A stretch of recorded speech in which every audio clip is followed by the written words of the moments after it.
Long ago, in the green hills of Suo province in old Japan, there lived a young man named Netaro. The land was tired. The sky had not given rain in many seasons. The rice fields cracked. The little river ran thin. And in the heat of summer, even the cicadas seemed to sing more slowly. But Netaro, he slept. Day and night, by the small window of his mother's house.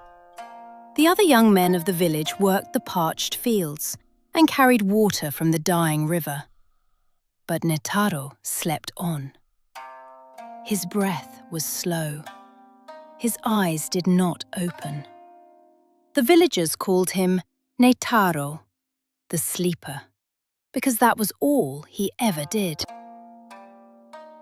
3 years, the old men would mutter, passing his window. 3 years he has slept.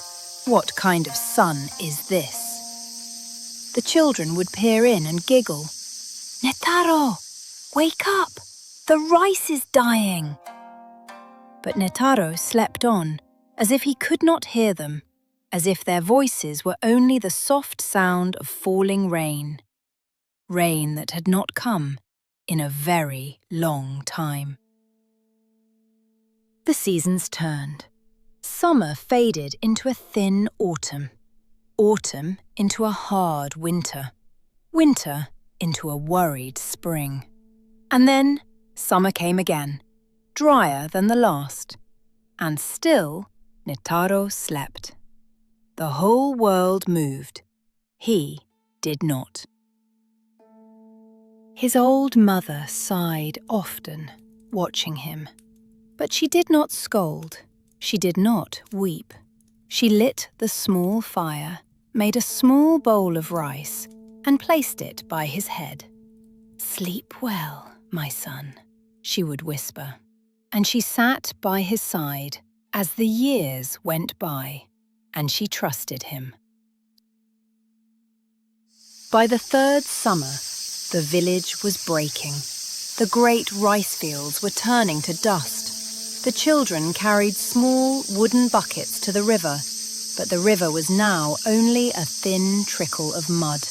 Old men sat in the shade and shook their heads. "The gods have forgotten us," they said. "There is no help to come." Then, one night, the moon rose. It was a perfect, round, silver moon. It poured its light through the small window of Netaro's house. And slowly, slowly, Netaro's eyes opened. He did not yawn. He did not stretch.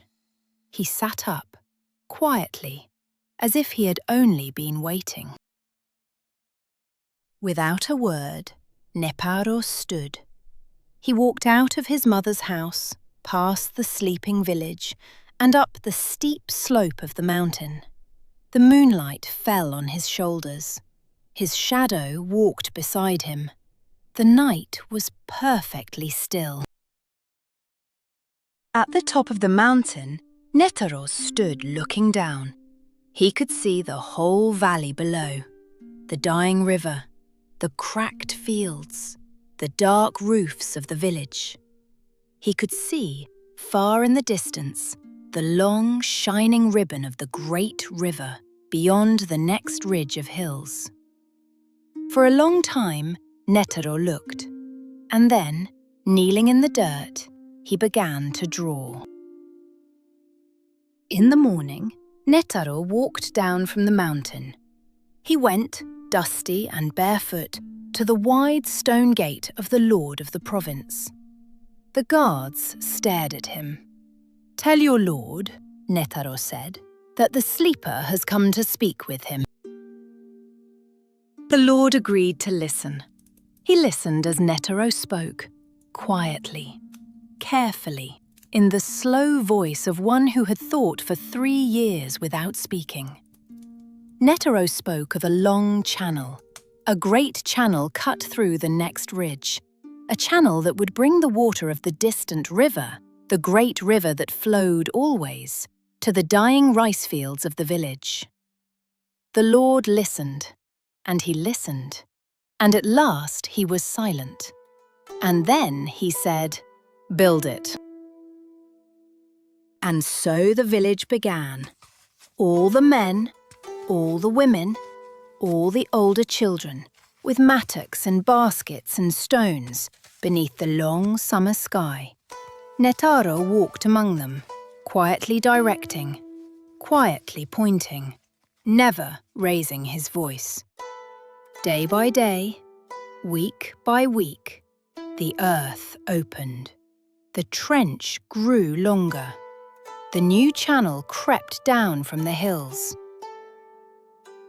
And one bright morning, the great river was let in.